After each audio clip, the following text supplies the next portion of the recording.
नमस्कार दोस्तों, उभरता इंडिया न्यूज में आप सभी का एक बार फिर से स्वागत है। तारीख है 26 अगस्त 2022 और दिन है शुक्रवार का। अब बढ़ते हैं आज के समाचार की ओर। एक महीने में ही अंतर्ध्यान हुए बाबा बर्फानी। अमरनाथ गुफा में हिम शिवलिंग के रूप में सुशोभित बाबा बर्फानी यात्रा शुरू होने के एक महीने के अंदर ही अंतर्ध्यान हो गए। प्राकृतिक आपदा और खराब मौसम को बाबा के अंतर्ध्यान होने का कारण बताया जा रहा है। अमरनाथ यात्रा से लौटे श्रद्धालुओं ने बाबा के अंतर्ध्यान होने की जानकारी दी, जिससे अमरनाथ यात्रा के दर्शनों को जाने वाले शिव भक्तों को मायूसी होगी। तीर्थ यात्रियों से मिली जानकारी के अनुसार पवित्र गुफा पर अब हिम शिवलिंग का आकार और घनत्व सामान्य से बहुत ही कम हो गया है। अधिकारियों ने बताया कि 30 जून को अमरनाथ यात्रा शुरू होने के बाद से अब तक 2 लाख श्रद्धालुओं ने पवित्र गुफा में स्वनिर्मित शिवलिंग के दर्शन किए हैं। केंद्रीय शिक्षा मंत्री का ऐलान। केंद्रीय शिक्षा मंत्री धर्मेंद्र प्रधान ने शुक्रवार को कहा कि कम आयु से ही राष्ट्र के प्रति दायित्व की भावना को प्रबल करने के लिए रक्षा मंत्रालय से परामर्श करके शिक्षा मंत्रालय पिछले 75 वर्षों के दौरान सैनिकों की वीरता एवं वीर गाथा को विद्यालय के पाठ्यक्रम और पाठ्य पुस्तकों में शामिल करने के लिए काम करेगा।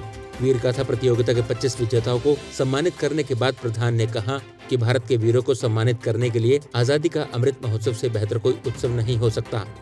बीजेपी का कहना कि केजरीवाल ने राजघाट को गंदा किया।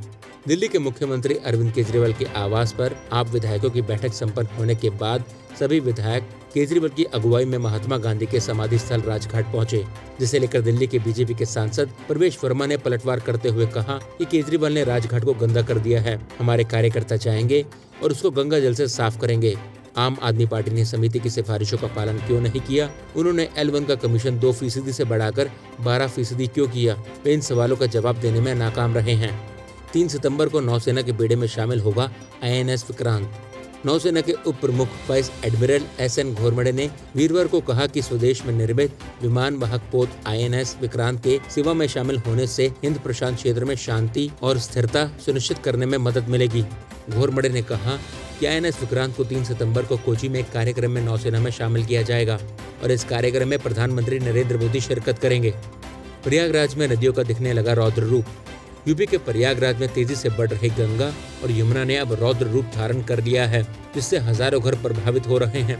कुछ दिन पहले ही संगम स्थित प्राचीन हनुमान मंदिर भी पूरी तरह से जलमग्न हो गया था। हालांकि एक दिन के ठहराव के बाद दोनों नदियों का जलस्तर फिर से तेजी से बढ़ रहा है। गंगा जहां खतरे के निशान को पार करने के करीब पहुंच गई है, वहां यमुना भी डेंजर लेवल को पार करने को बेकरार है। दोनों नदियों के बढ़ते जलस्तर से कई इलाके जलमग्न हो चुके हैं। मौत से ठीक पहले PA सुधीर सांगवान के साथ डांस करती नजर आई सोनाली फोगाट। एक ही कमरे में ठहरे थे दोनों। बिग बॉस प्रतिभागी और बीजेपी नेता सोनाली फोगाट की मौत के 2 दिन बाद एक और बड़ा खुलासा हुआ है। दरअसल मौत से पहले सोनाली का एक डांस वीडियो सामने आया है, जिसमें वो अपने PA सुधीर सांगवान और सुखविंदर के साथ डांस करते हुए नजर आ रही हैं। वहीं सूत्रों के अनुसार मौत से पहली रात सोनाली फोगाट और PA सुधीर सांगवान गोवा में रिजॉर्ट के एक ही कमरे में थे। रात 12 बजे के बाद एक डांस बार में दोनों गए थे। वहां 3-4 घंटे समय बिताने के बाद सोनाली की अचानक तबीयत खराब होने के बाद सुधीर सांगवान फिर से उन्हें रिजॉर्ट के कमरे में लेकर आ गया था और सुबह उन्हें डॉक्टरों ने मृत घोषित कर दिया। तो दोस्तों, आज के मुख्य समाचार यहीं समाप्त होते हैं। आपको वीडियो पसंद आया, लाइक और शेयर जरूर करें और जाने से पहले इस चैनल को सब्सक्राइब करना बिल्कुल ना भूलें, ताकि किसी भी तरह की ब्रेकिंग न्यूज मिस ना हो। तो अभी के लिए लेते हैं विदा। आपसे जल्दी मुलाकात करते हैं एक बार फिर।